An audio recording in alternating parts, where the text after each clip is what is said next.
dito. Parang hindi ko na yata kaya. Pakiramdam ko, wala na akong ginawang tama dun kay Mrs. Flores eh. Mahal, konting tiis na lang.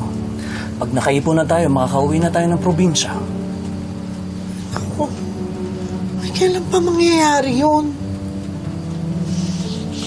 Dami-dami pa natin kailangan ipunin. Buti na lang talaga nga, wala tayong anak eh.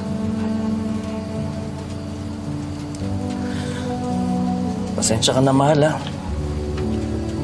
Hindi ko na maibigay sa'yo yung pamilyang pinapangarap mo.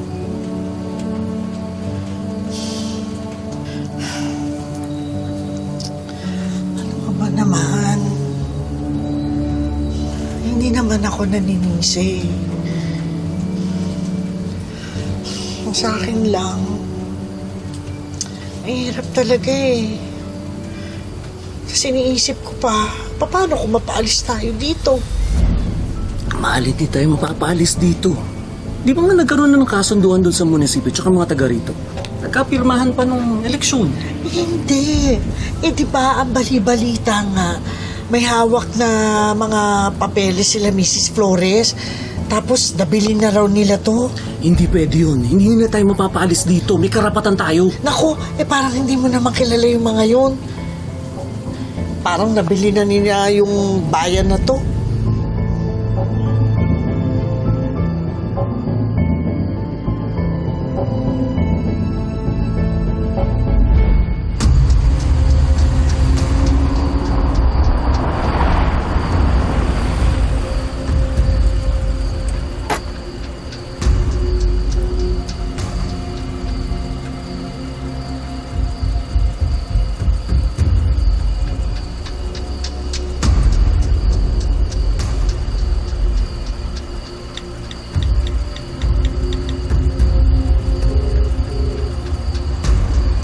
Did I tell Otto to get rid of these people?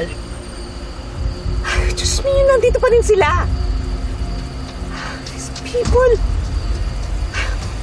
Cancel all my appointments tomorrow. Katapos, pack-schedule ang demolition team.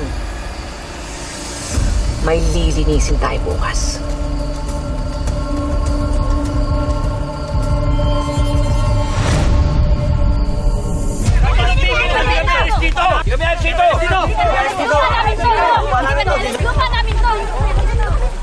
Ano nangyayari?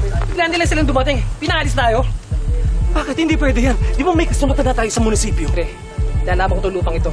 Wala silang karapatang na palayasin tayo rito. Lalabak ba? Ako bahala. Nandirito po kami na nakikiusap sa inyo na sana ho walang gulo. Maayos kami nakikipag-usap sa inyo. Ilang beses na namin kayo pinaalis dito. Pero ayaw niyo pa rin umalis. Hindi kami alis, di ba? Oo!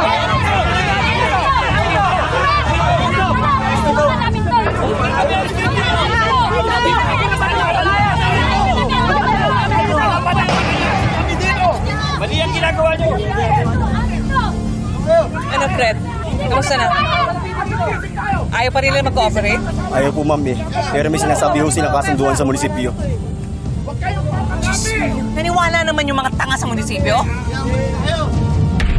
Maraming salamat sa pagsama sa ating istorya sa Tadhana. Nakaka-relate ka ba sa ating mga bida? Nako, i-comment mo na yan para sa iba't ibang kwento na punong-puno ng pag-asa at inspirasyon. Mag-subscribe na sa GMA Public Affairs at YouTube channel. I-click na rin ang bell button para lagi kang updated sa pinakabagong storya ng Tadhana.